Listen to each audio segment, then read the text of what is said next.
Is Thursday, April 18th, and this is the Environmental Advisory Council. I have a call to order. Okay, roll call. David Galush. Cindy Mahalo. Here. Jana Cabanas. Jana is on holiday. She is not here. Joe Pinto is en route. Sheila O'Sullivan-Feeney, present. All right, we'll do a moment of silence.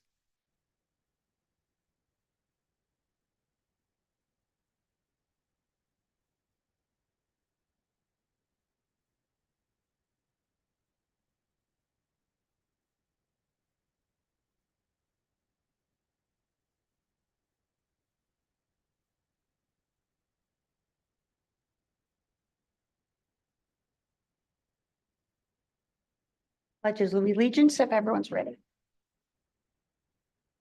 Pledge allegiance to the flag of the United States of America and to the republic for which it stands, one nation, under God, indivisible, with liberty and justice for all. All right. All right, item number 4, agenda. Consider approving the agenda. I wanted to see if there's time, if I could just bring up for discussion the issue of the introduction of the Asian grass carp at Liseter. Okay. Are we just discussing it? Is there any action that we're going to need to take? Do I need to give public notice to it? The action that I'm hoping is that I can get permission to talk to the person way, which I don't think requires permission, but. Okay. All right. So we'll add it. We'll add. A motion was made for Cindy Mahalo to improve the discussions and dialogue with Liseter regarding they were planning to place Asian Grass carp, it's a fish. grass carpet. Yes, I know. I was greatly concerned. Aqua was as well. And motion was made by Cindy Mahalo, seconded by David. A motion we will add that to the agenda item. We will make that item 8.4. Cindy, are you okay with that? Yeah. Asian.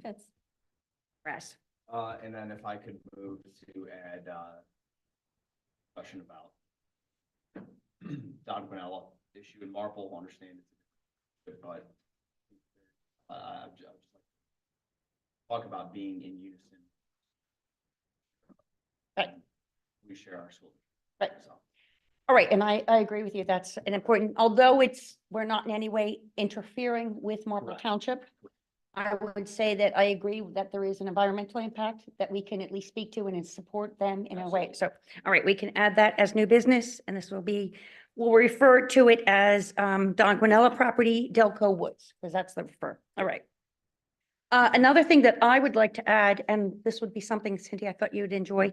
CRC is having their annual celebration on April 25th, and I'd like to add that as a discussion item because I'd like for us to have a representative attend that and for it to be a reimbursed ticket through the township because we put that in our budget last year. Okay, well, I didn't know that. I already registered. Perfect. Well, then we'll get you reimbursed, but we got to have it as an Okay. item. All right. Okay. All right. That will be item 0.6. All right, good. All right, public comments for agenda items only. Any public comments for agenda? All right, perfect. All right, minutes, motion, everyone has received the minutes. I'm going to put it forth a motion to accept the minutes as presented. Everyone agree? All in favor, say aye. Aye, Aye. motion stands, perfect. All right, this is the land development review on project, property 14 Phillips Lane. I was hoping that Steve Neese was going to be here or somebody from the township to give us a representation of what's going on based on the new information. Sheila, can we change the order of the Yes. agenda? What we will do, since Steve is not here, I'm going to hold item 7.1 until Steve Neese arrives so we can think. And if you could let the record know that Joe Pinto has arrived in the building. Yes, all right.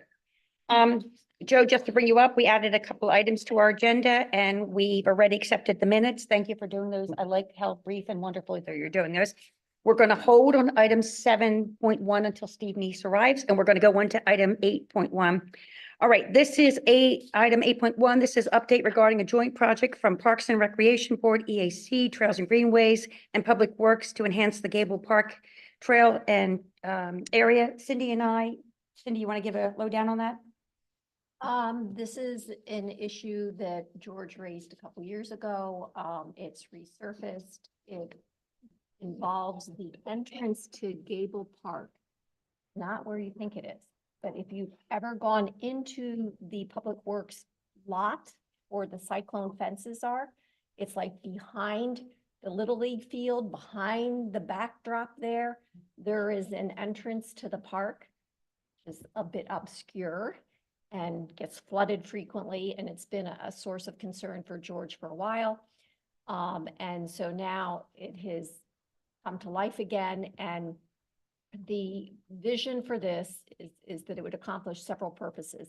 It would better manage stormwater there because it's a low point. It gets very mucky.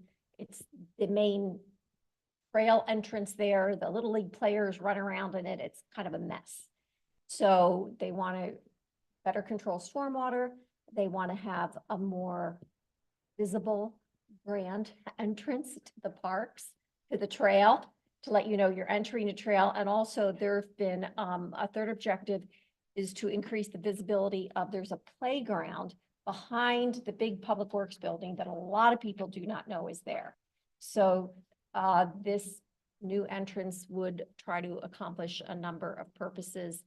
I visited the site in the rain. I think Wade and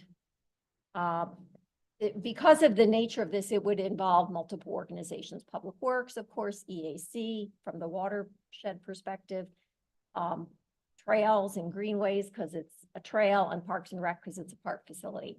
One thought I have about this is that when we have shared or joint projects like this, it can be cumbersome to coordinate everybody. And I wonder if there should always or generally be a lead organization and the others be supportive. And I would view someone other than us being the lead.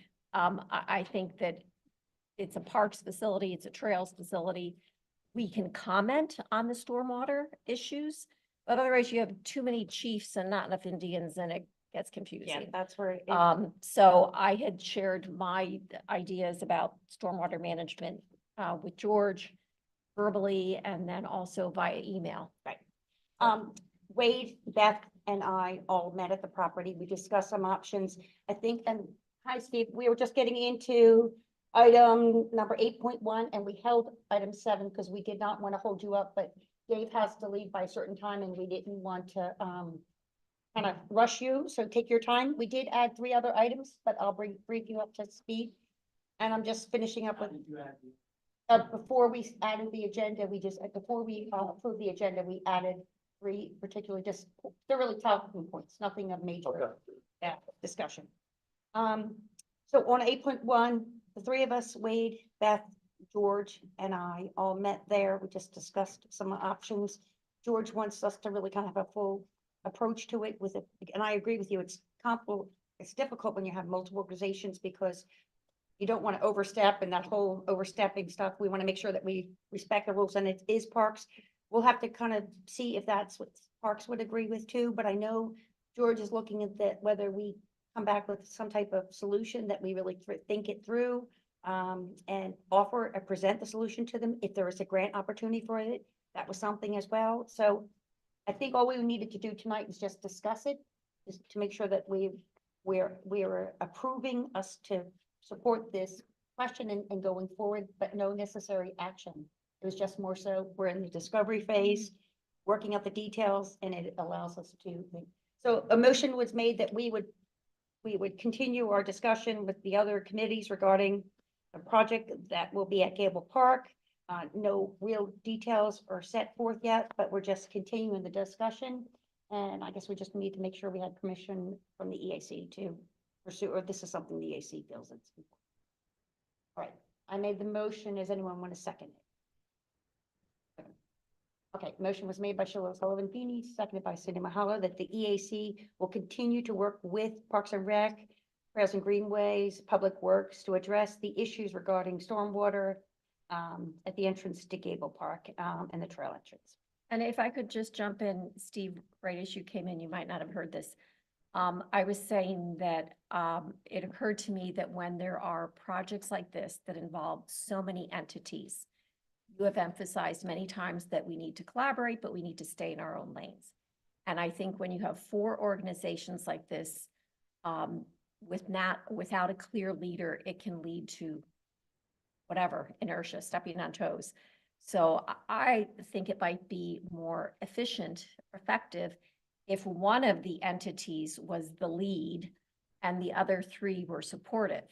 And it seemed to me that where our expertise and our input would be mostly stormwater oriented, which is probably not the driver of this. Maybe the driver of this is that it's a parks facility or issue, or it's a trails. So I was just thinking that that's my suggestion, is that maybe you might be the one to orchestrate that, or I don't know how it would. Yeah, I think fit that, actually, so who would be the right lead? now, I think George is the lead Okay, and on that's this fine. going forward. I think that Um, makes sense. and it may be that Wade might become the lead because it's a park, but I think George is really going to lead 90% of it. Perfect. Well, that's Right. good to know. So we know our role. All right, perfect. All right, then the motion was made by Sheila O'Sullivan Feeney, seconded by Cindy Mahalo. All in favor, say aye. Aye. Aye. Any opposed? Nope, motion stands. Thank you. All right, item 8.2, discussion of possible action and coordinate with Shade Tree Commission on the fall tree giveaway program. EAC funds will be used for the support, and we are lucky. We did not know that Trish was coming tonight, so we're lucky to have that. Trish, normally we would have put you down, but we didn't know you were coming. And normally this would be public items that they would go in, but since this is basically Shade Tree, your commission, please feel free to get up to the things. So we had discussed last year, and Cindy, with the idea of these tree program, obviously working with Shade Tree as they are the main dominant program. Any information that you have in terms of coordinating the fall giveaway program? How do you envision that? We have the funds set up for it. What are your thoughts? Well, I think that we're at the point now, it's April, and we probably want to do this in September or October.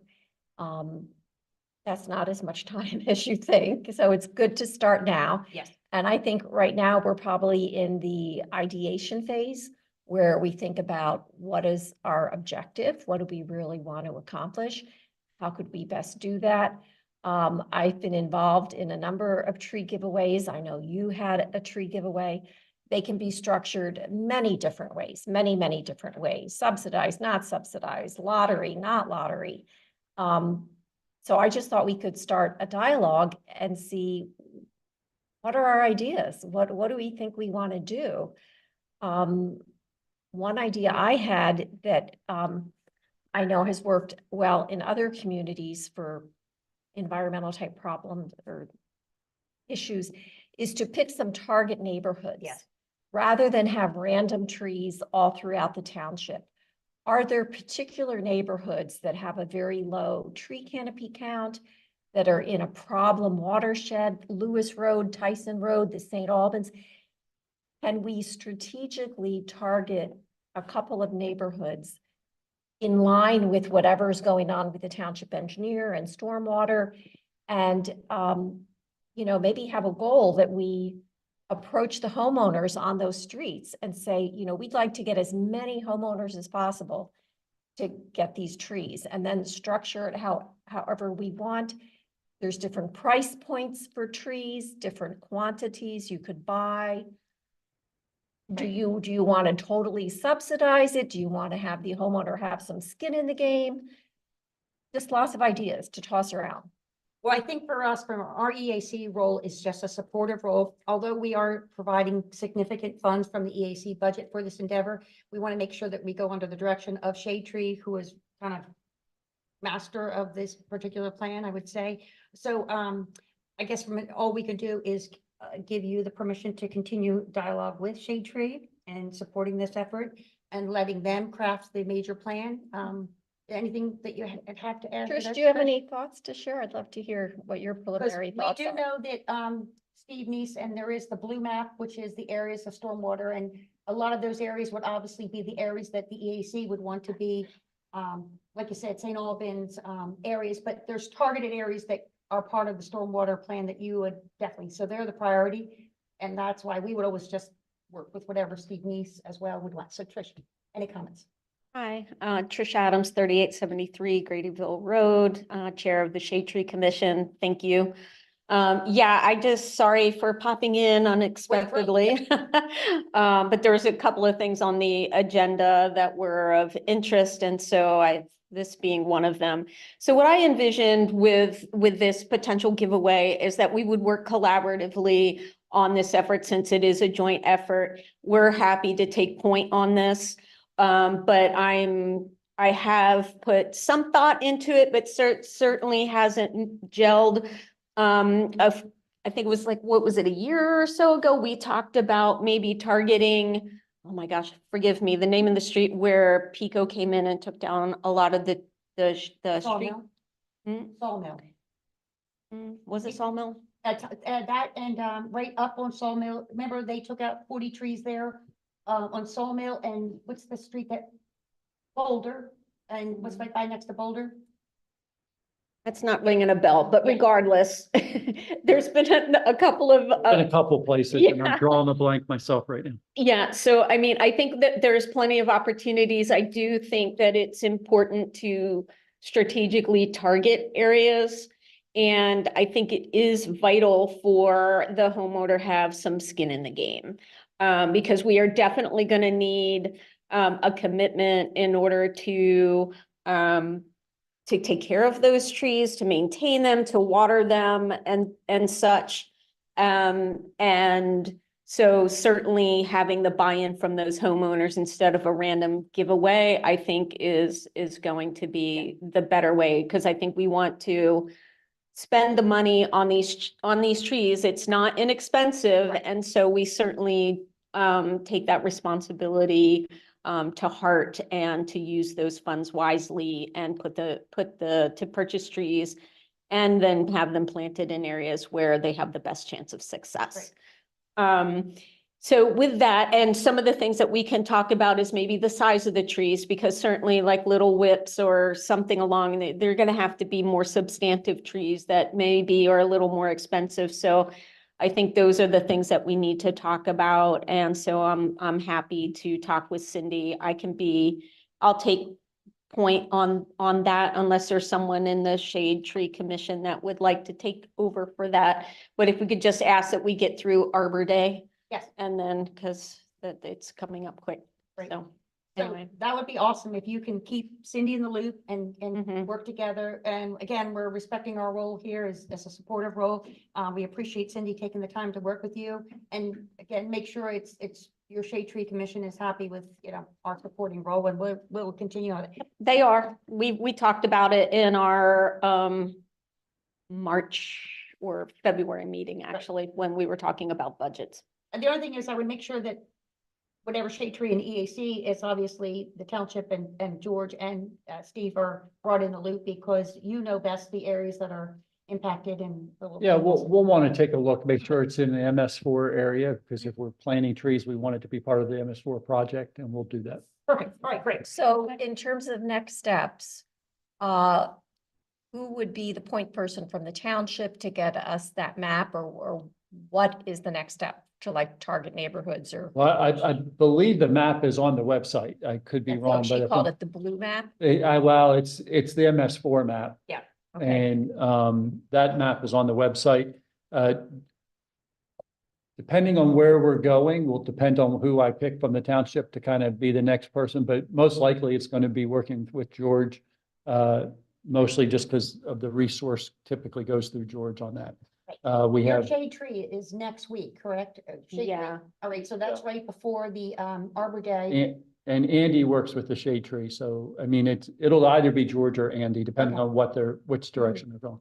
Well, can we have a representative at EAC at your Shade Tree equipment, so you could have a chance to dialogue on this? So at our next meeting, we are actually planning on only having a very short meeting here to address any kind of development plans that might come before us. And then we're going to adjourn and then head out to Brookside, Okay. because we're going to start to tag trees and pick the locations and actually mark where Okay. the plantings are going to go, so that we have a good plan in place for Saturdays event. Yeah, I realize your priorities are on the planting right now. I just know that there's a lot of process to get in the way and meetings and voting and all that I will stuff. reach out to So- you, Cindy, and then we can figure out next steps and we'll maybe come up with options and then present that to the township and allow them to kind of have final say on where they would like to have things target, and then that would help Steve Right, okay. inform who It would be only the need to appropriate come- staff. We just need to come back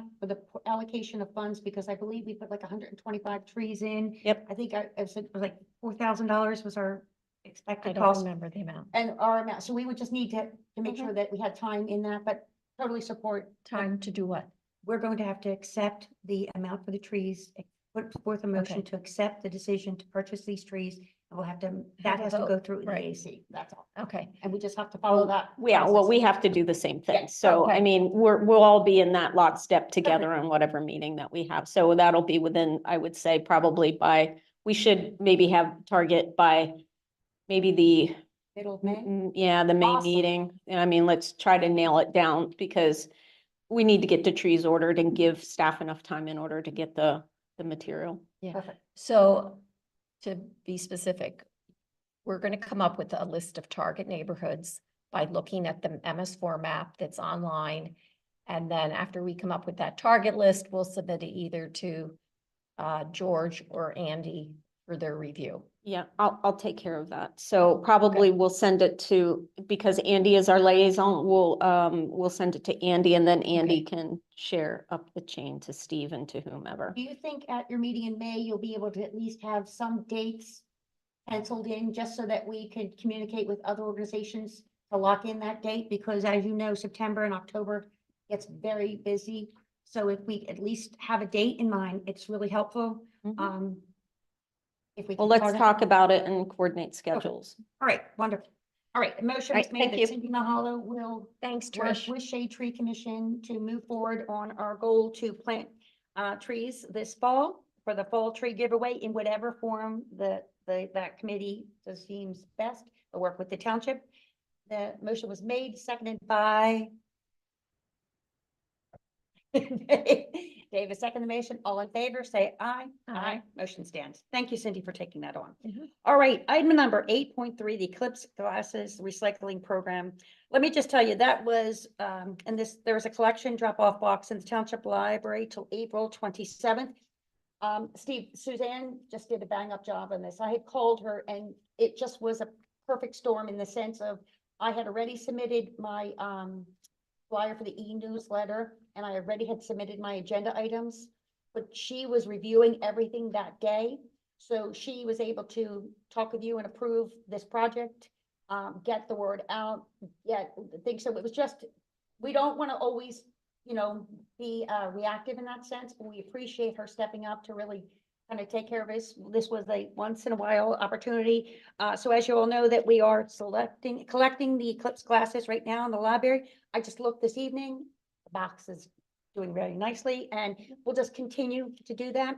Those, John Butler has volunteered graciously to kind of coordinate this program, and we appreciate him stepping up to help us in that. All right, so I guess we don't need to take any action on that because there's no cost to the township, there's no liability, and there's no other measure. All right, item number 8.4. Now, Steve, you weren't here when we added this to the agenda. All we are is discussing a concern brought to our attention regarding the Asian grass carp. Yes. That is How, being put in Liseter, they're debating to Yeah. put it into their pond. yeah, Invasive species. yeah, a resident of Liseter mentioned to me that they have had concerns about algae in the Richmond Pond, which I think is the pond you see when you drive by on Goshen Road. And that their plan of attack was, they've been discussing for months and months, the introduction of what is known as Triploid Grass Carp. It's an Asian species. Triploid means that it is theoretically sterile because the eggs have been hopefully irradiated and made sterile. So these fish are hopefully sterile. I'm very concerned because there are more examples than you can count of all kinds of different non-native species that have been introduced for good ideas and have gone horribly wrong.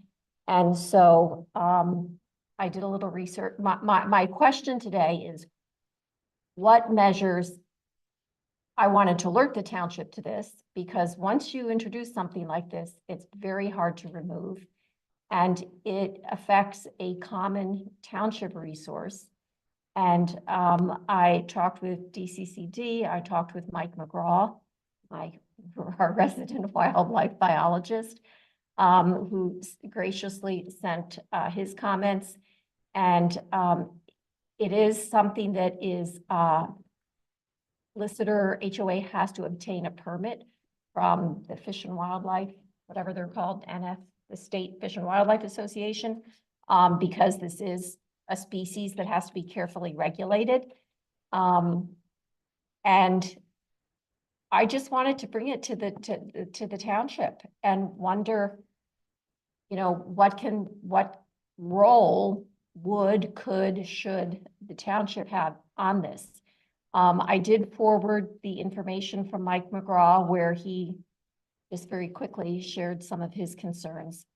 I forwarded that to the man's name is Mike Lignini, who is the watershed sub-person on the Liseter HOA committee. He's the one leading this. And as of today, he said that they have submitted their permit to the state. So he does realize he has to do that. But the wheels are in motion, and I'm just concerned. I also reached out to contacts at Aqua, Pennsylvania, who are greatly concerned about this issue, especially because of. Yeah, one of Mike McGraw's concerns was, he said, how are these ponds hydrologically connected to the local watershed? He said the campus falls into multiple watersheds. Outfalls and episodic flood events may result in a direct connection to the aquatic systems that are regulated by PFBC, PADEP, and other agencies. Even if there is a private ownership right to manage their ponds, their connectivity to the state-regulated waters within the watershed and subsequent possible escape of the carp into this system offers serious implications about introducing the species, even if they are infertile. For example, like this pond, the pond systems could be directly threatened by an escape of an outfall or a flooding connection.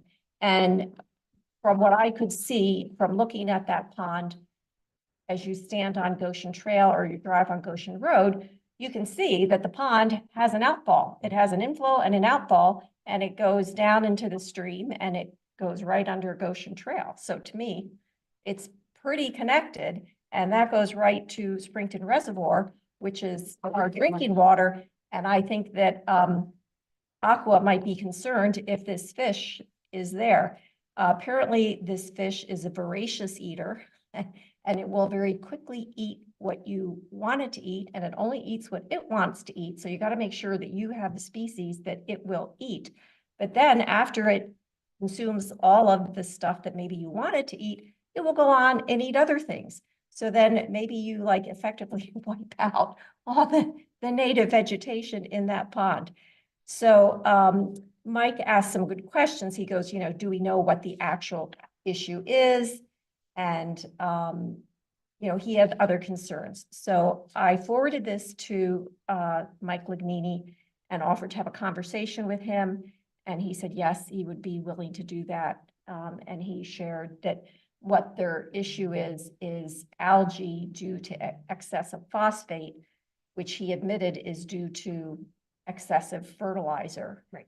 So I'm just wondering if we could have a dialogue and To look reduce for- the fertilizer instead. Yes, of- reduce the fertilizer Instead- instead of introducing this Right. fish. So from our perspective, we are respecting the rights of the property to do it, like you said, and it goes through the proper channelings, but there are some concerns. I think the only point, Steve, was to bring it to the township's attention. I don't think we And are like in ask any way. what can be done? Like Right. what would it, I'm not sure. a course of action? I'm be? not sure what can be done here. I think I did also mention it to Andy. Yeah. And he mentioned like a state permit, but Yeah. nothing I has gone think, I beyond that. think I think that we really do depend on the state on this one, but I'll have to look into it Yep. to know. I think that was the point, just to bring it to your attention, make sure that and the good news is that it gives you an opportunity, you learned about it through connections in the community, which is important. And it might be an opportunity for education, maybe the development, it might rethink this plan, knowing that it is a concern. I would greatly be concerned if I had to go get a permit for something from the state, knowing that that was a concern, so I Well, hope they give. Yeah, and I process was itself. forwarded the correspondence they had with the firm that they're thinking of using. And as with any issue, you speak to three people, you get three different opinions. So I don't know how many people they spoke to, but this person that they spoke to, I guess, thought it was an okay idea. Was in favor of it because they recommended it. Now, you said you mentioned this to Aqua. Yes. I did try to call Aqua. I got sucked into their answering machine Yes. vortex and never talked to a human being. The channels that we work through the proper things, we're trying to get the official person who has the ruling over this to make sure the individuals that we spoke through at Aqua were greatly concerned. And they wanted to make sure that the township was aware of it as well. So we're looking at this at all sides. We're going to respect our role is just bringing it to your attention and making you aware of it and And just figuring yeah, out what's what's best, the you know, next step. next step. So I think that's all we wanted to just do is make you aware of it and we can proceed. Then Cindy, I will talk with you about this further and Yep. we'll. Okay, thank you. So just real quick, the state organization going through is DEP, is that correct? No, No. it's whoever the fish people are. Oh, it's Fish and Wildlife? Yeah. Okay. Thank you. And Steve, I did copy you on an email about this, like at 4:30. And I did have some attachments to it, and there is, one of the attachments is the document from the Fish and Wildlife where they talk about this particular fish and the permitting process. All right, great. Thank you. All right, thank you. All right, Steve, item 8. If you happen to know who they filed the permit with, that would help me as well. Person I can ask. Yeah, thank you. All right, item 8.5, which was added to the agenda, it was just a discussion. Now, this is only a support on Don Guanello, the Delco Woods. Although the item was just added because of the utmost concern, because this was an environmental win in the community. And although it's Newtown, we are Newtown Township, and that is Marple Township, it is a county park. So Dave, you brought this up. Anything you want to add to that? No, you did a great job of Yeah. highlighting what I wanted to highlight. I just wanted to say, understand, obviously, the issue obviously has political implications. That's not my intention to speak on those here. I just think it was a win for the environmental priorities that were behind the original acquisition of the property to turn it into our largest park, especially given the quick disappearance of green space in Delaware County, keeping it as green space and the Marple Commissioners rezoning the entire land as an open space district, I think was a good move by the township from DCBA, an yeah. environmental perspective. DCBA was very supportive of the environmental win, and all of us were as well from a county perspective. We are sister townships to Marple, so I guess we were looking at just an opportunity to stand in support of Marple Township as they are trying to help the environment and help our watershed. So Correct. I guess we don't really need any action other than we're standing in support with them. Anyone else have a comment on that, Joe? Cindy? I do. Just a thought crossed my mind where it might be possible to connect possibly unconnected dots. And that is, I think what prompted the county to do this was that they were looking for space to meet the mental health needs of some residents. And from what I understand, from someone whose brother was a resident at Don Guanello for years, there are facilities there, and some of the buildings are derelict, but some are not. So the county was looking for facilities. It then occurred to me that we have a lot of empty buildings sitting here on Campus Boulevard. So then do we want to make, it's always NIMBY, but we do have a lot of empty buildings here. We are not the owners of them, so we Well, I can't would tell say that's people what outside to of our do. scope, yeah. It is, Yeah. but I think we can talk about ideas and I Yeah. realize that's not my scope, but if the county is looking for vacant buildings in the township, we have vacant buildings. We don't own them. All right, I would say from an environmental standpoint, we're gonna stay within our Yep. lane. We're just focusing Just on Sharing the thought. supporting the good news of the environment is, I guess, what our only thoughts are. So, perfect. All right, item number 8.6. This is an interesting one. CRC is having their annual event on April 25th, and we had put in for our budget for hopefully to have an EAC representative or two to attend that. Cindy has graciously volunteered to be one of those representatives. And Dave is considering if he I can. Just found out about it, but I'll Yeah. take a look at my schedule. Dave, and if Dave isn't, I know, Joe, you're baseballed out right now, so we just wanted to have two representatives. I will not be able to make it, so if indeed, all we're doing is putting forth a motion that if we were able to have two EAC representatives, that we have this in our budget item, that they would be reimbursed for their charges to attend this. And That cannot be added to the Okay. event. So that'll have to, when is the event? I April forget. 25th. No worries. I mean, if it's an issue, I know you have to notify about the money. That's- Yeah, that had to be on the agenda Yeah. had to be on the agenda 24 hours advance because it's a money spent. Can we put it on the agenda next month for just reimbursement, since we are encouraging our EAC representative? But If you want to put it on as a potential reimbursement, I think you can do that. I'll verify, but I And have at this to, point, we're not sure if one or two EAC representatives would be Right. there. We did put it in our budget. We Yeah. expected to, and again, I knew that I wasn't able to attend it, and I wanted to be very careful. so Dave has a family health situation. I didn't want to overburden, and Joe has a lot going on too. I didn't want to overburden them, and Janet can't be here, so I will put that in on our May agenda for consideration, and remind me, what's the cost for it? $50. Piece? Yeah. Okay. And it's in the budget, right? Yes. I actually have us down for two events, because it's important that we show up for these watersheds, because this is how we make contacts and this is how we Okay. grow our things. So perfect. And Cindy, if not, I'll pay you the $50 because it's important. That won't All be right. necessary. All right, old business, item 9.1, update and possible action for the support of sustainable Newtown Square Green Business Coalition. First of all, I think Newtown Square Friends and Family, I don't know if anyone saw it. They did a fantastic job on the write-up. Did you see this? Steve? Friends and Family. This is the Township Magazine, and this is Philip. Yeah, no, I know. Which article? This is on the Sustainable Newtown Square Green Business Coalition. I had for the- not seen that one. That's a fabulous thing. They did a great write-up on the program. Since we had our meeting last month, we've gotten Kind Plumbing and Heating. We've gotten Munich Tattoo is taking the pledge, and we've gotten Kids Sweet Boutique have taken the pledge. In addition, there's two other companies who wanted to take the pledge, but because they're not able to, some of their plastic products, like their food products, are in plastic, we kind of discourage them from taking, only because although they've gotten rid of their bags, they don't have another medium for the plastic for their food. So they're trying to find something. What I'm encouraged about is this is a company who's trying to do the right thing and trying to work with us. And this kind of is a positive thing for us.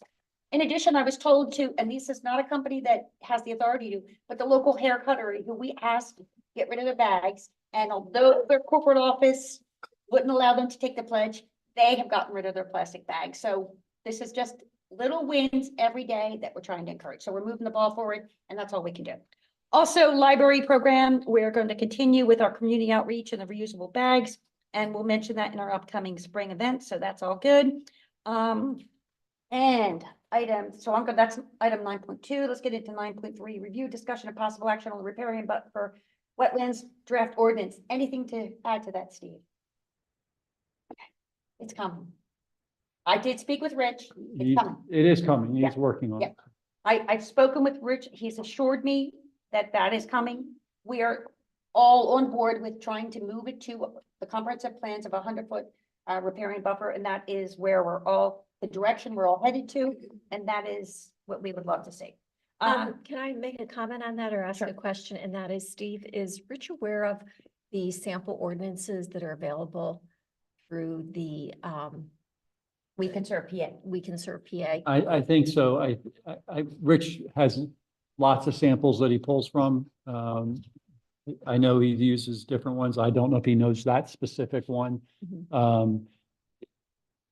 Most of the issue for him is just getting the time to put it into our format and take out what he has to change in our area. So he knows what needs to be done. He just. I understand, yeah, I he spoke with just- him, he's that's got a the lot of issue. other, and apparently some of those other developments are issues that are prioritized, and it is like a triage thing where they have to prioritize. So I spoke with him personally, he knows that this is, I actually even caught him at the Acme with his sustainable bag, which was phenomenal, and I reminded him that I would be looking for him to make sure that ordinance was going through. So it's all good stuff. Item 9.4. Now this is the weed ordinance. And again, we know that 9.3 is coming before. So if 9.3 isn't fulfilled, we know 9.4 is coming, but we understand that's going to be focused on the backyards, not necessarily the front yards. My understanding is 9.3 is the first priority that we have. 9.4 will be the second. Yep.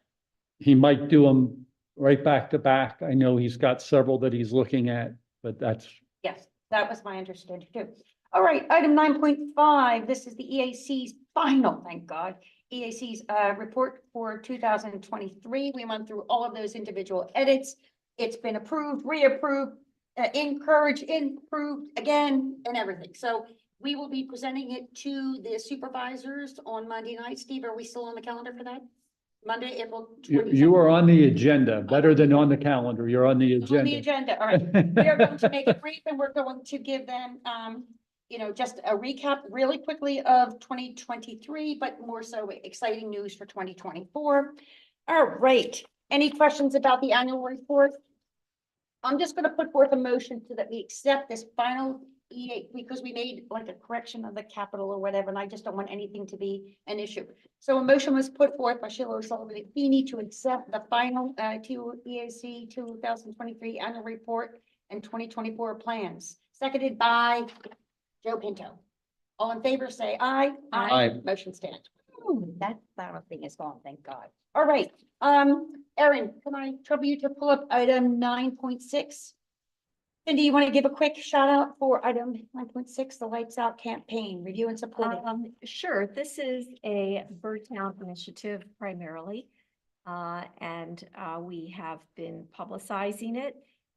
We're delighted that the Board of Supervisors voted in support of a resolution declaring the Lights Out campaign in Newtown Square for the month of like April through mid-May or whatever.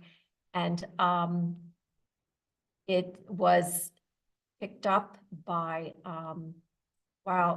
Willistown Conservation Trust mentioned it in their newsletter. They're, of course, have a very active bird banding program and support birds as they are an important bird area. So they were supportive of that. And we've been getting the word out on that.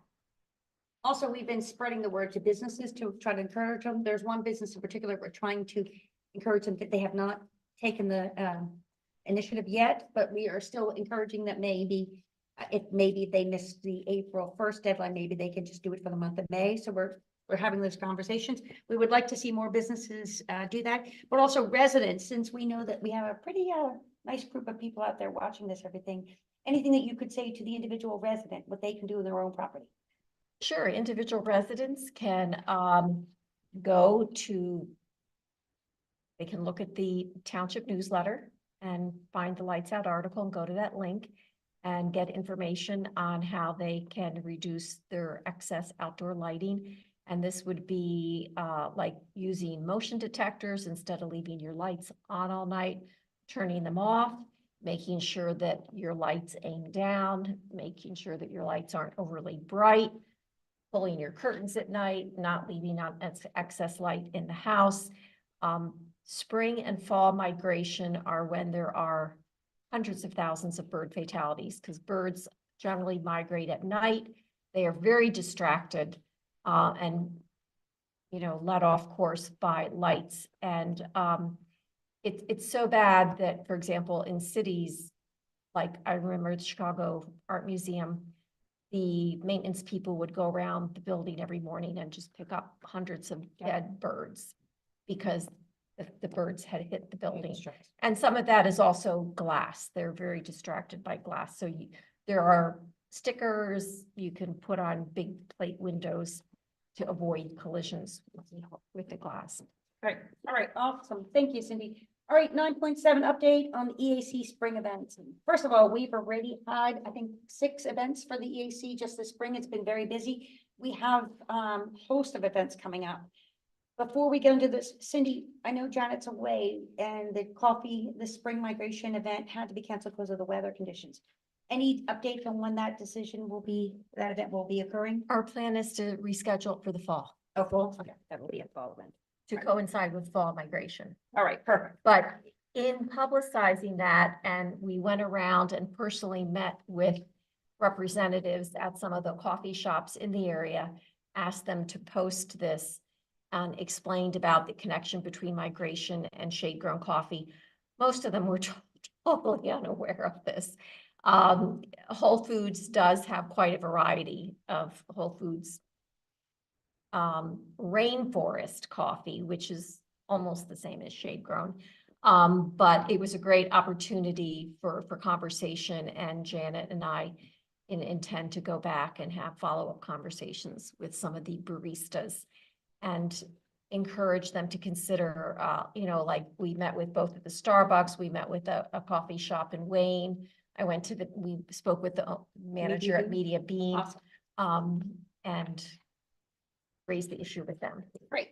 All right, we're gonna go through some of the spring and just if indeed you want to jump in on these events, but I just want to kind of make sure that we're aware of it.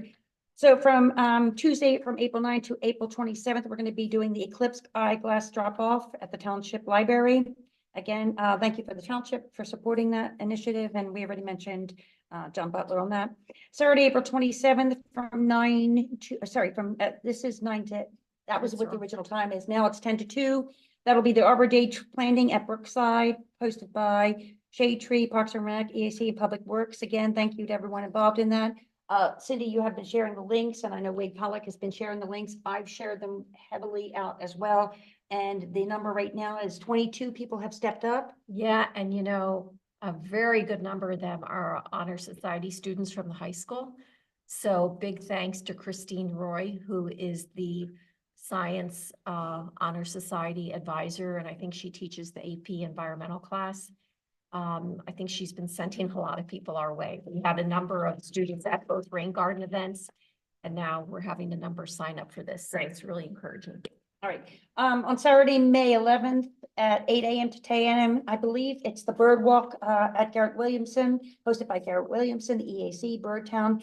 I believe the tickets are already all gone, but I don't know if Janet's going to increase the amount, if she can get a third birder to organize it, but phenomenal event. In addition, Birdtown will be coordinating a plant swap with a historical event.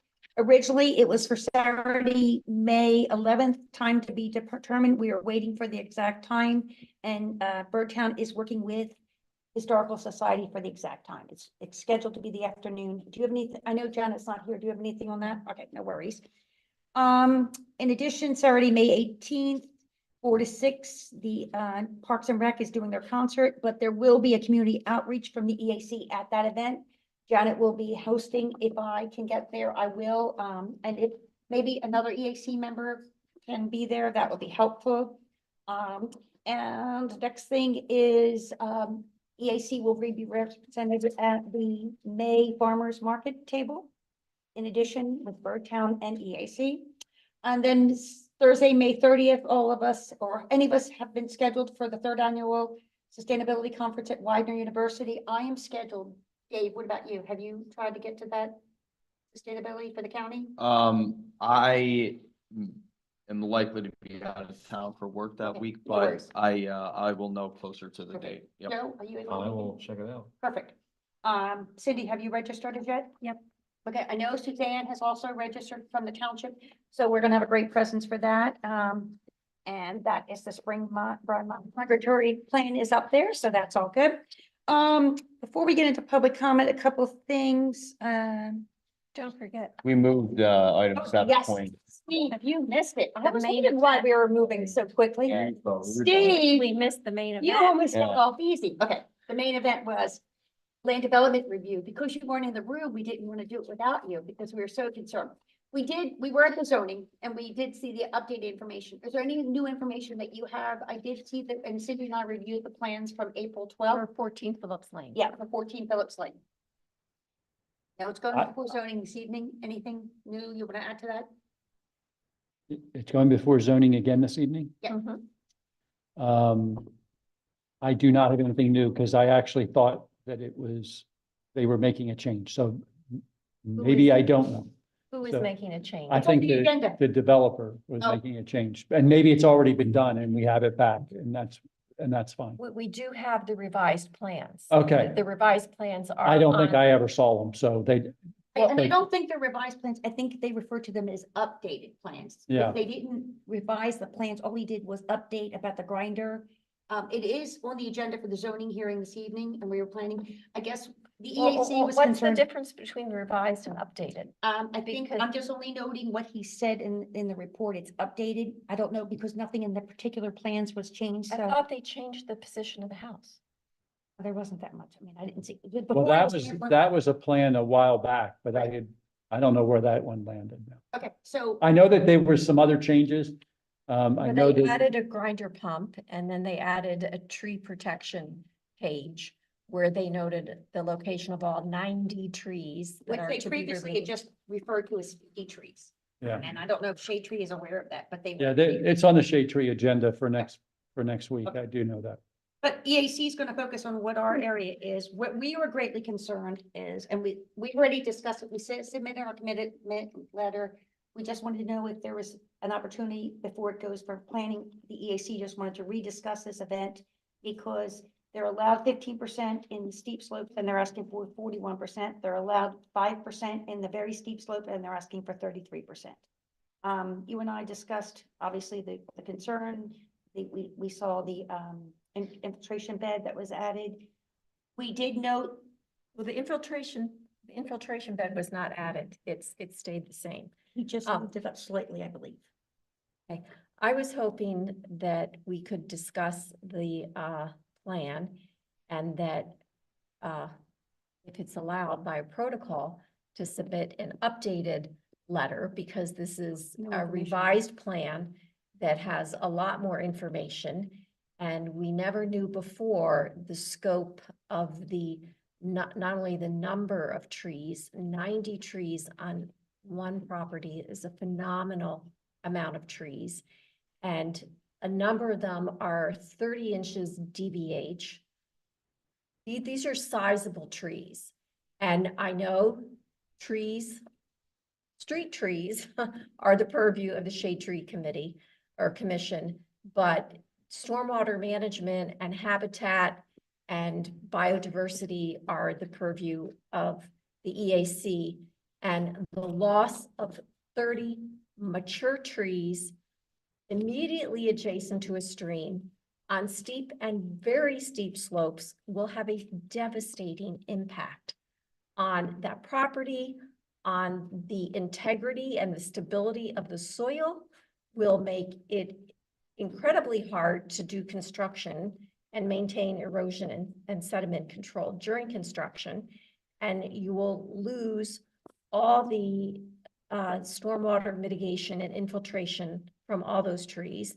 And I know that the replacement number is like well over 200 for the replacement formula, which I'm It's very, 257. yes, it's well over 200. So I'm very glad that I guess the township is the township going to require replacement trees?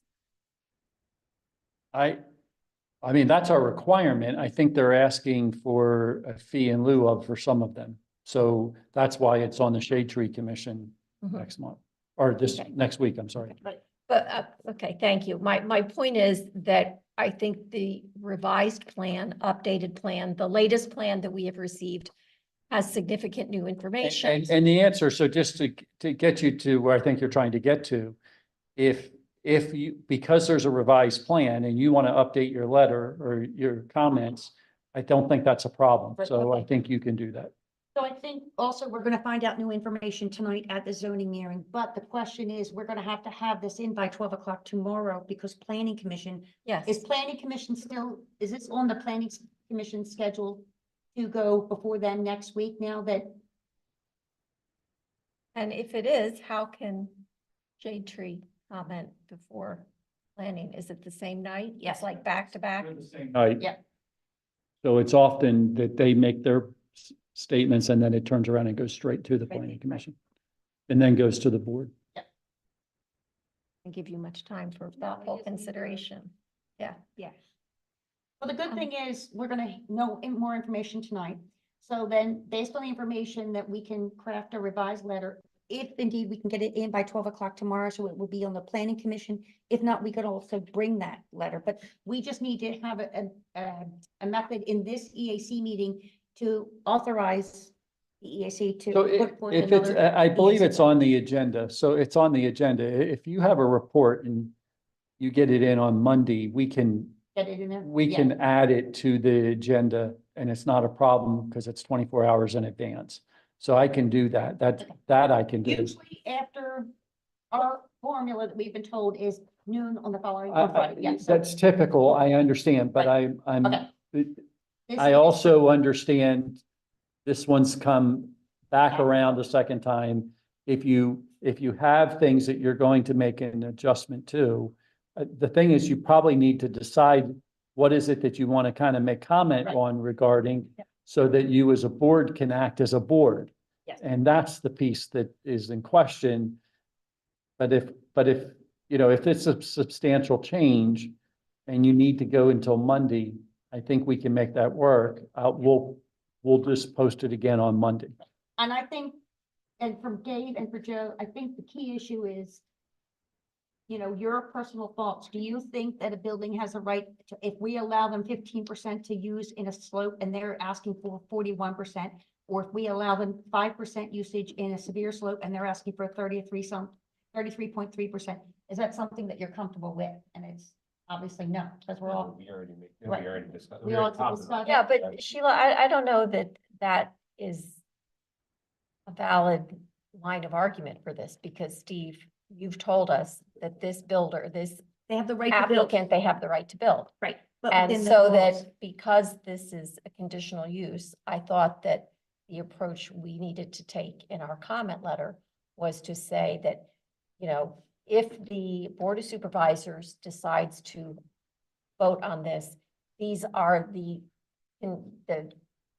actions we would like to see taken. And I'm trying to pull up a copy of it, but some of our actions were, we wanted to know about the trees, and we got that. But specifically,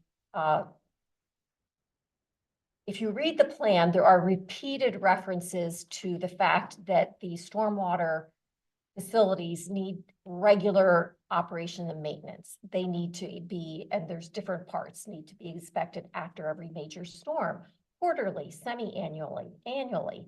I would like to know who, doesn't say who has to do those inspections. And in the plan, it said that the applicant would be putting up, I think, $2,500 for 10 years worth of inspections.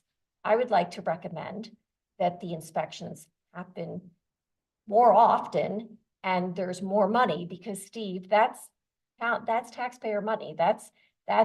We have to Yeah, pay so- the engineer to go out there, and I want to know when it says in the plan, So inspections, if I can give you a suggestion that I think actually works a little better. The township will do its once a year inspection that they put up the $2,500 for.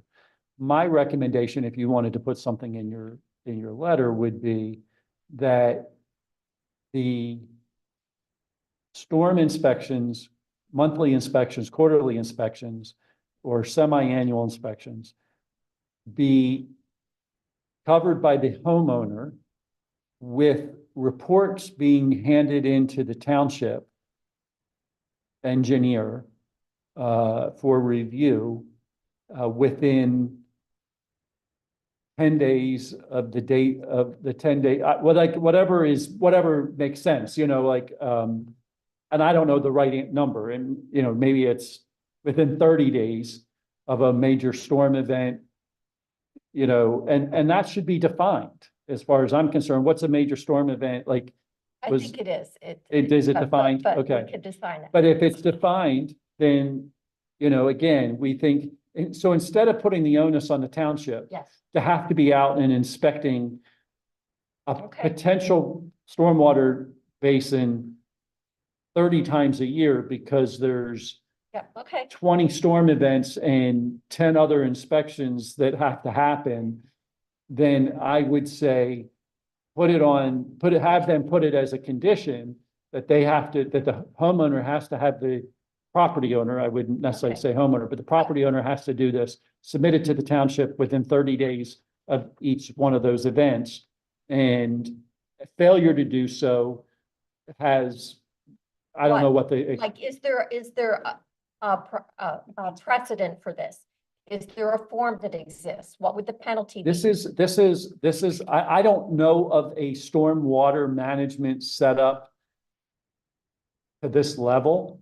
I mean, we always say that as, a property owner is responsible for the maintenance of their system. But I've never heard that one that had to be inspected that often in the plan, and because it's conditional use, you have a method here to put something forward. Okay. If there needs to be a form, then maybe we require them to create the form. Maybe we, I would like to create the form, and I'd like to say 48 hours. Because to me, 30 days is ridiculous. well, then make it 10 days, but if I they mean, have- I think the inspection has to be within 48 hours. I don't know that we will, I'm just saying there's a period of time. The court's only going to enforce so many things. Right. And so I'm trying to make it enforceable, and court usually likes us to give 30 days. So that's why To the homeowner to submit a document. the document has to be submitted to us By 30 days. within 30 days. That we could say the inspections need to be done. Right. Like, let's say the Maybe the inspection has to be done the 15th of every month. I'm making this up, but then they have 30 days after that to get us the documentation. Because the engineer may take 10 days to write it up. If it's, That's a if good idea. do you understand what I'm saying? Yep. It's like, Okay. that's the reason why I'm saying if I do it much less, I mean, we Okay. might be able to do 10 Okay. days, but 30 days I know is safe in the court. Okay. We That- can that get- I think from the That's a EAC's good day. perspective is we understand that this property has the right to build a home. Mhm. We're just saying that doing so, they should respect our rules and to ask for them, the variance is for them to go beyond what we allow. And so therefore, Now I think their variance has increased, right? I think that this plan actually is in more steep slopes. yes, well, what he did slightly, he changed a little bit there. The numbers stayed the same, but they slightly moved things, but then they want the 3 stories. So that's why we don't even know what the exact square footage is, because on the plans, it says it's 3,268 or something. But in the meeting last month, they mentioned that that was just the ground floor. And these plans show that it's a 3-story building. And that's why we don't know what the total amount of square footage and what is the impervious surface. Does the driveway, do the walkway, do the patio? Well, and I think for the EAC's position, right, whether the house is 1 story or 3 stories is immaterial. In the the regards footprint. of, It's a Yeah. footprint, it's the footprint that matters for this. and they're disturbing. I'm trying to be careful what I say. 3,000 square foot of a single floor is significant. And so then in addition to the other, and I think that, maybe one of the other things that would be made is that no further Yep. that was in our impervious, other I letter. think that was, would be added. And, I forgot why it was moved. I know there was a reason, somebody told me, but I don't remember why it was moved into more steep slopes, because I questioned why it couldn't be moved away from, there was a, It was encroaching too closely to the neighbor next door, which was Yeah. an issue, so they Yeah. wanted to kind of slightly align it. And previously, I believe it was like 0.91% of an acre being disturbed, and now it's 0.87 of an acre, so they brought it down a little bit, but nothing in terms of the amount of disturbance or even the steep, I mean, was significantly changed. It's the same numbers as last month. But again, Okay. this might be, we have the plan that's dated April 12th in case there's new information that we haven't gotten.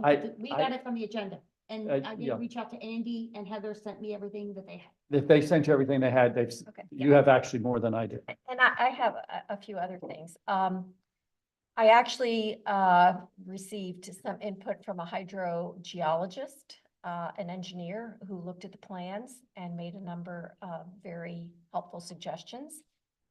Noting, first of all, the swale that wraps around the east and north sides and apparently discharges to a steep slope. Raised a very good question. How will the erosion be controlled at the swale discharge point?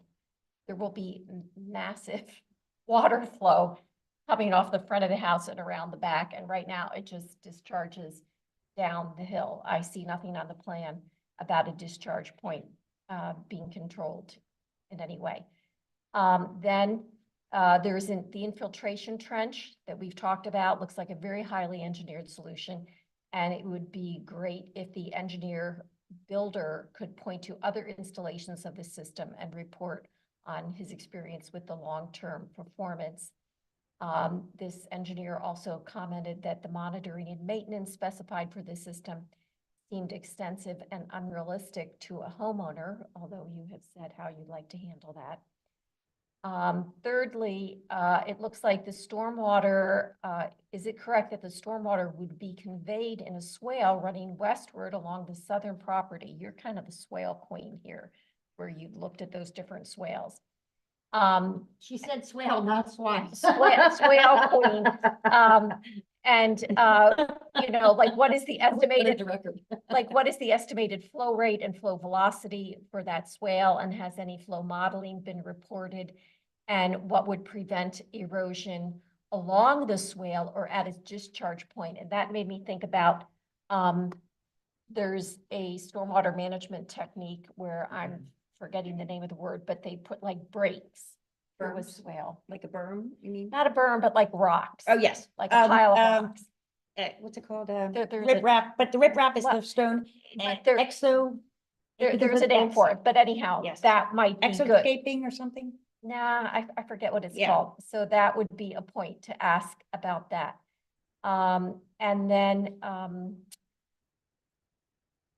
the temporary seeding, stabilization, and erosion control blanket sections are silent on whether or not they're plastic. And we would like to request that they be only biodegradable. And then, this is something we had mentioned about the seeds, that the lawn for permanent seed is Kentucky bluegrass, red fescue, and perennial ryegrass, none of which are native species. And then when you talk about, the next point is about seeds for permanent planting in the special areas of the swales. Again, they have specified red top or orchard grass, neither one of which is native, and orchard grass is actually considered to be an invasive species in some regions, and this is something we had We could suggest specified in river our oats letter. then. River oats. River oats. Yeah, Right. Chasmanthia, yeah. Latifolia, Okay. yep. So, I just let the and- record know that, Yep. Dave, she Yep, has to yep. leave, and that's fine. so Dave. these are some of the issues I would like to put in the revised letter when we change it. Oh, and is there a sump pump in the house? This house is at a very low point. They probably are going to have a sump pump. And if they have a sump pump and it's running constantly, where's its outflow going to be? And that's more stormwater or more water coming out. And another issue was the grinder pump that they added since And the- last plants. The grinder Yeah. pump is it's going to be in the front yard to pump the sewage uphill to the street. And I would like to specify that they provide a generator for that. Because if there's a storm outage, which we've had, and a storm and they're without power for days and days on end, what's going to happen to all that sewage? I think one thing Cindy's mentioning too, you almost have to see this property to understand it. It's 2.75 acres. It sounds like it's, 3,000 square feet and a lot. you're almost in a bit of a bowl, and the way the property goes around. I was invited on the neighboring property and sold their erosion because, you know, the way it's, so there's the internal properties erosion, but because you're on the slope already, you're getting the neighbor's erosion as well, you know, so a lot of things they can't control. Because we had asked them, okay, you're controlling the water down here, but what about the water over here? And what can the neighbors do? So there's I mean, unfortunately, we know they have a right to build their property. That's their law. It's the thing. We respect their right to develop their property. But we are trying to work with them and saying what's realistic. So that's why I think anything of a disturbance, to me, it's actually insulting if we allow you to disturb 15% and you're asking for 41%. To me, it's insulting. It is insulting, and I think they are asking for a lot from the township. And I think we can ask for a lot in return because their rights as a property owner to develop their property, yes, they have the right to do that, but their actions are inevitably going to affect other property owners and perhaps The back of the property is in a encourage floodplain. Yeah. The back of the property is in a floodplain. Crumb Creek goes through this property. So we can, again, I guess the EAC just has to stand by that we respect them to develop it. We're just asking the EAC not to give them permission to disrespect our variances. So Let them can build, we let them build. move We that can- I will draft an updated comment letter reiterating a number of the points from before, mentioning some of these other things, the form, proposing that as a method for having the maintenance inspections. And I know there is a limit to what we can the township can specify as being covered under ordinances, but Steve, you have mentioned in the past that we can ask for other things. Yes. And there are a number of things that we Because there's two discussed. I'd like issues. to The ask. variance is one thing, and then the conditional use. So planning commission has to weigh in on their piece too, before it all goes to the supervisor. So we have a chance. I was kind of hoping that maybe that they're gonna come back in with some new plans tonight, and they just we haven't seen I it. doubt it. Oh, one last thing I want to say, if you look at the tree plant and you look at where the trees are and the disturbance, there are probably at least another 10 trees that are within the disturbance or are right on the edge and are probably going to die because their roots will either be covered with soil and suffocated, or their roots will be disturbed as these new slopes are structured. So it's probably closer to 100. And then you're going to have trees. Tall trees exist in a community. They do not exist solely. Their roots strengthen each other. Their branches shelter each other from the wind. Once you Destabilize. take all the trees out of the middle, you will destabilize the remaining trees either through the disturbance to the soil or creating wind tunnels through there. And there probably will be more loss of trees. We did reach out to both neighbors on each side and encourage them to invite Cindy out to take a look at what they can do on their own properties for reforestation, anything that they can do to help the area in general, because they're greatly concerned about it. And now that they understand that this impact to the watershed, because Crumb Creek is right there, that they are aware of it, and we're asking them to kind of take some responsibility on their property to do more personally. And we have no, authority to, we're just asking them to do that, and we hope they take up. So, all right, so Cindy, all of us in favor of having Cindy craft the letter based on the information presented tonight at the zoning commission, as well as the new revised plan that we understand, in addition to the information about the trees that was shared and updated, in addition to the grinder information. Anything else, Cindy?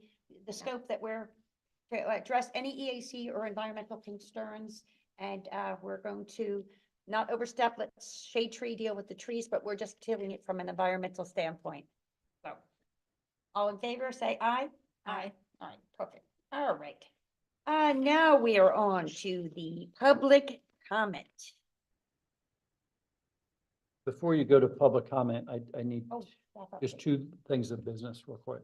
Okay. One, if somebody could send me the two items, 8.4 and 8.5 in a written format so Okay. that we can get those, we have to republicize Sure. those tomorrow. Okay, And so if you could get that for me.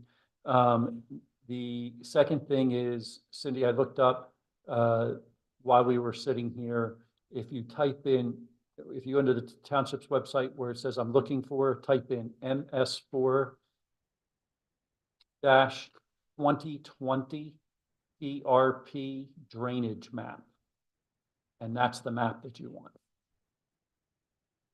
Thank you. Because there's several, if you Yes. just type in MS4, but that's the one you want, the drainage map. Okay? All right, so moving for public comment, any information on public comment?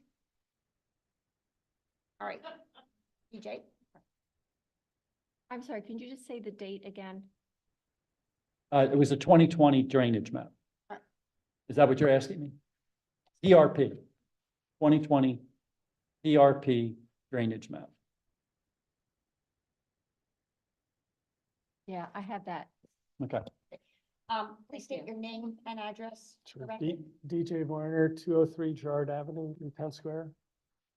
And I was just kind of sitting in the audience listening to the discussion. And I just have a suggestion for a complicated stormwater system that ask for homeowner inspections and such. It might work out if you were able to ask for a civil engineer to be retained to do that certification. And then they could certify that it's been inspected as per the design approval. They could do that on an annual basis, but say that it had been inspected within the whatever time frame and frequency and whatever. And that way they have their, their certification on the line. And it's just one report for the township to look at rather than, every time it rains. It's, So that would be the homeowner's responsibility to get a I think- licensed civil I mean, you could engineer. ask them to have a licensed civil engineer to make an annual report that inspections have been completed as per the, approved plans. Have Somebody's working have out the the line. homeowner and the engineer sign it. That would keep them. I would prefer to put less work on the township because they're already doing a lot. And But- it's- I'm sorry, would the township still do its own inspection or would that? Our engineer will, I mean, we're never, I can't imagine that we would give up our right to go out and do our annual inspection. But I mean, this Yep. it's would, a second chance. it would be that, I mean, it's a reasonable, I'm not trying to supplant the township's inspection, I'm just saying all that Bennett. Yeah. other stuff that you were talking about. I just can't imagine that we as the township want to take on inspecting No. multiple times a year. I mean, as it is, we probably have 80 systems right now a year that we're inspecting, so. No, I to- like your idea of putting that on the homeowner, yep. Right. Okay, Any more public comment?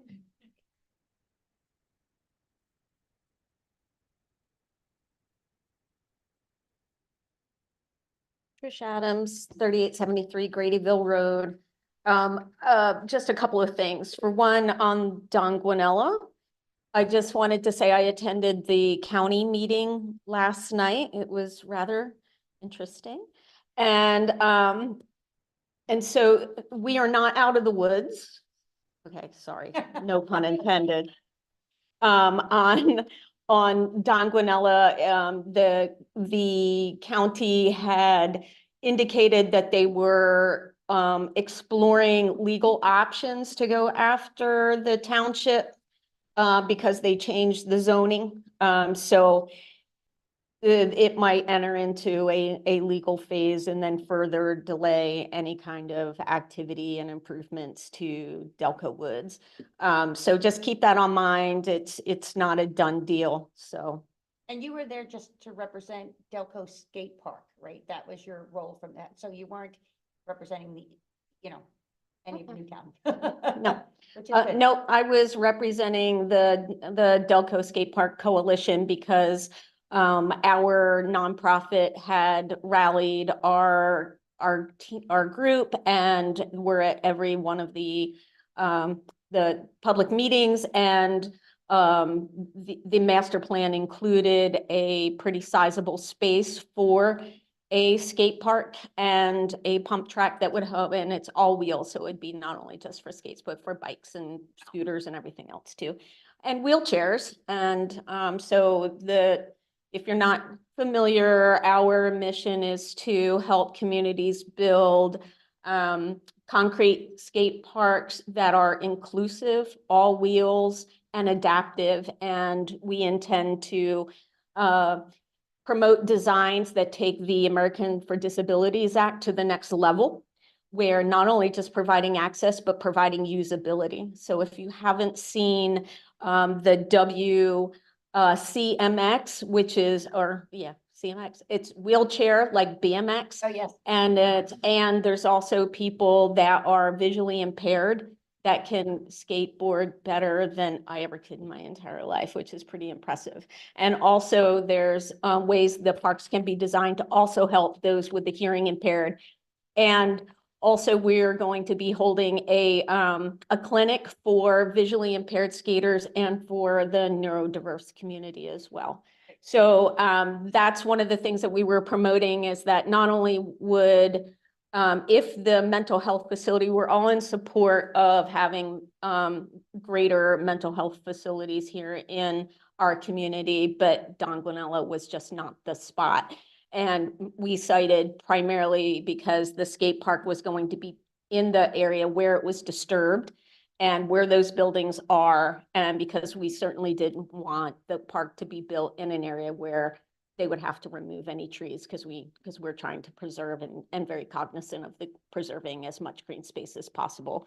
So anyway, yes, so that's why I was there and I spoke, and I kind of stumbled over a couple of things. So, because it was a very ruckus crowd. So, but at any rate, so off Don Guanella.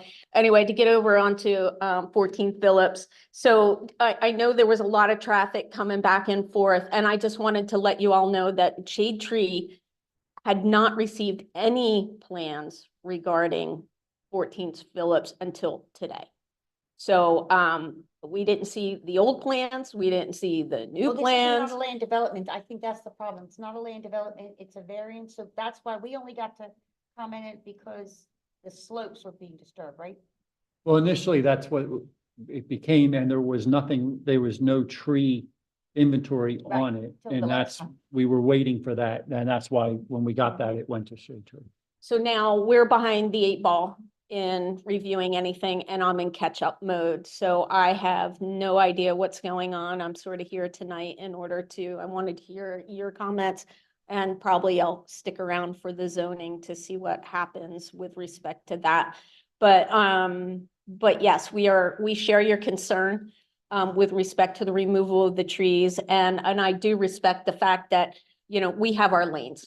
However, in the case of trees on steep slopes and their removal, our lanes merge.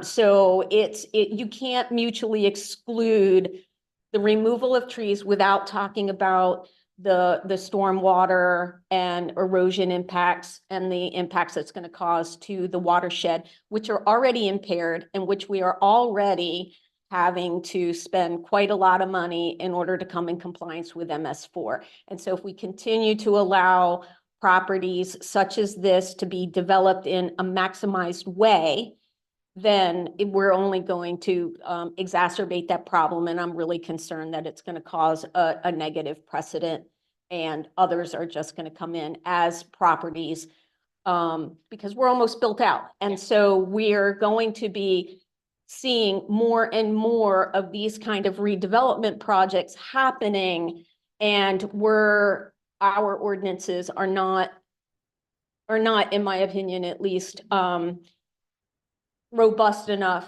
to tackle that kind of thing. So, and I value people having their right to develop, but I really take umbrage with a homeowner who's taking that level of development on that steep slopes in egregious excession of what the normal allowances are.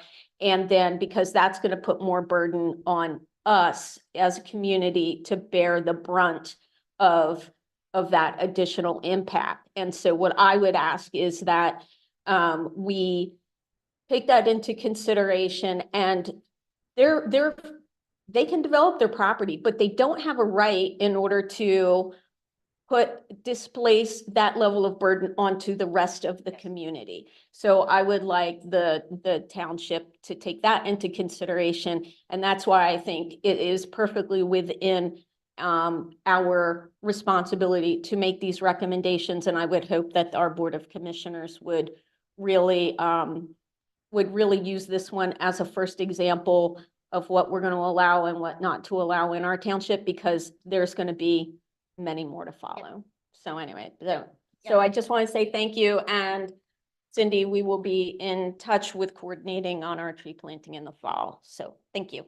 Thank you. Thanks, Trish. Trish. Great. And we appreciate everything that we do. And we appreciate also working together, because at the end of the day, we all have the same goals. To make Newtown Square the best place possible for us to be able to eat, live, breathe, and enjoy our environment, as well as have our life and jobs and everything else. All right, before we adjourn, just for points of reference, our next meeting will be on Thursday, May 16th. So I will need any EAC agenda items by Monday, May 6th, please, at 8 a.m. I do not have the e-newsletter deadline, but I'm assuming it's going to be about May 10th.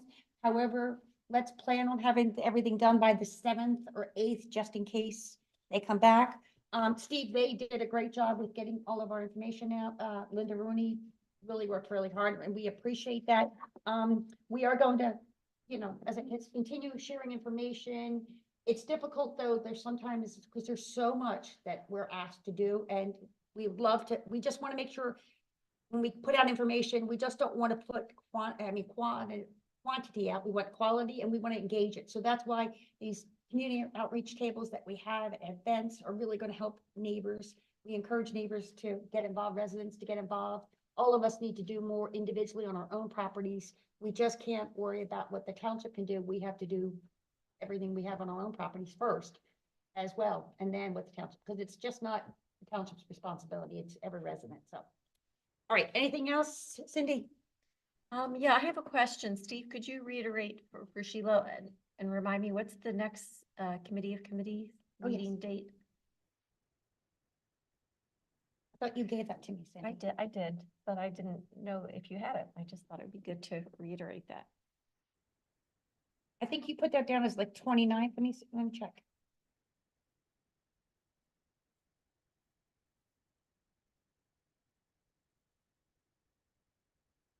I know it's shifted around from different nights of the month. I have not seen anything from, I have it down as Thursday, May 9th. Is that the night that you have it down as, Steve? Yes, I have it Thursday, May 9th at 7. But I have Right. not seen any official communication from the township regarding that. I just got that from Cindy. Okay, that was it. That is the right date. Okay, May can 9th. you just Great. let that be communicated to everyone, because I don't think we know that. Joe, Yeah. anything else that you have to add? Joe, thank you for coming. I know that's a lot. We are adjourned. Thank you.